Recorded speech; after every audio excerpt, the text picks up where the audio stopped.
presence of the first Africans in Canada can be traced back to the 1600s. Their stories of strength, courage, and perseverance in the struggle for freedom are an integral part of not only American but Canadian heritage as well. This is the African Descent Canadian history in British Columbia. Between 1800 and 1865, the Underground Railroad was in operation.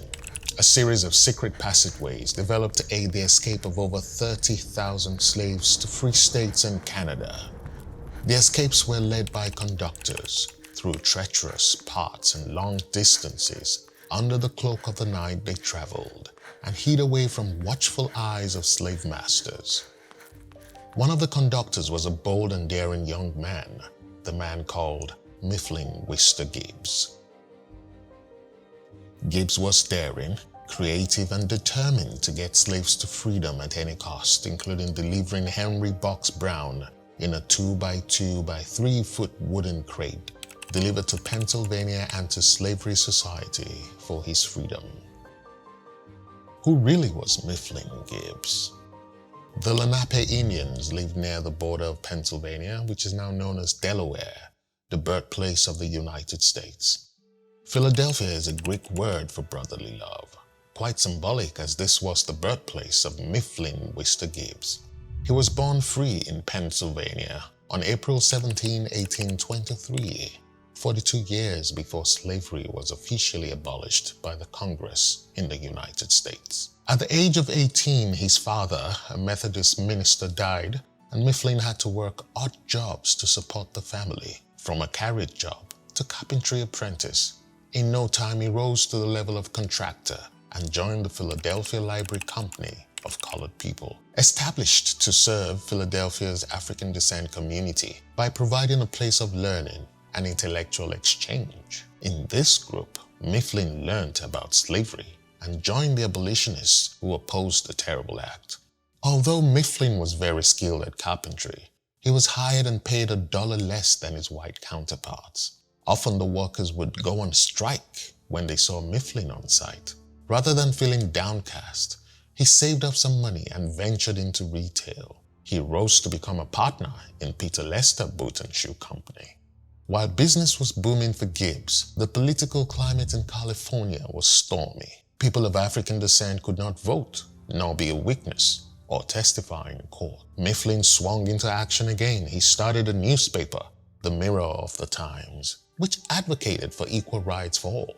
The Supreme Court of the United States had decided, in what is now known as the Dred Scott decision, that people of African descent, free or enslaved, were not considered U.S. citizens. One sad day, Mifflin watched his partner Peter Lester being assaulted and beaten by an angry customer.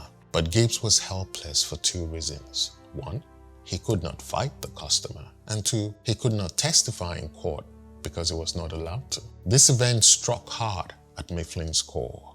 Gibbs, along with other congregants of the Methodist Episcopal Zion Church, resolved to head north. He wrote in his autobiography, Shadow and Light, "We had no complaint as to business patronage in the state of California, but there was ever present that specter of oath, denial, and disenfranchisement, the disheartening consciousness that while our existence was tolerated, we were powerless to appeal to law for the protection of life or property when assailed. British Columbia offered and gave protection to both, and equality of political privileges." On April 20, 1858, a group of 35 black men, along with miners, bound for the gold rush, began their journey to scout out Victoria. Sir James Douglas, who was born to a mixed-race family himself, invited African Americans to come to Victoria to enjoy true freedom. In that same year, around 400 families of African descent sailed to the colony of Victoria to start a new life. Mifflin was one of them. With the gold rush well underway in the Fraser River region, there was plenty of room for competition. Mifflin Gibbs and Peter Lester purchased real estate and set up a shop, providing provisions and gear to miners heading up to find gold.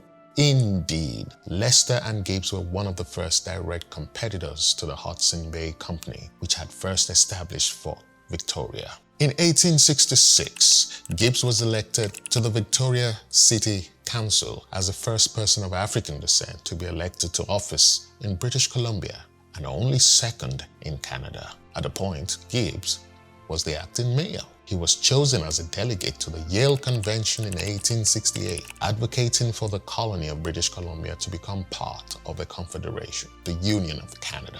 Gibbs took on other business ventures while in Canada, but in 1870 he made the decision to return to the United States, where he studied law at Oberlin College in Ohio. Mifflin's wife, Alexandra, and 3 of his 4 children all studied there as well. He opened his law office and became the first person of African descent to be elected as a municipal judge. Mifflin was appointed to several positions, the most prestigious being Consul General to Madagascar. During this time, he worked on his autobiography, and upon his return to Arkansas, Mifflin published his book, Shadow and Light, in 1902. He continued his fight for civil rights until his death in 1915 at the age of 92. In history, Mifflin Wister Gibbs may not be as well known as his counterparts of the time, but make no mistake, his contributions were exceptional, his leadership exemplary, and his successes numerous. He was the first in most things he engaged in. His unwavering faith in humanity and people's abilities was rare. He believed and preached African descent people's abilities to do great things. This is something we should all continue to have in us today.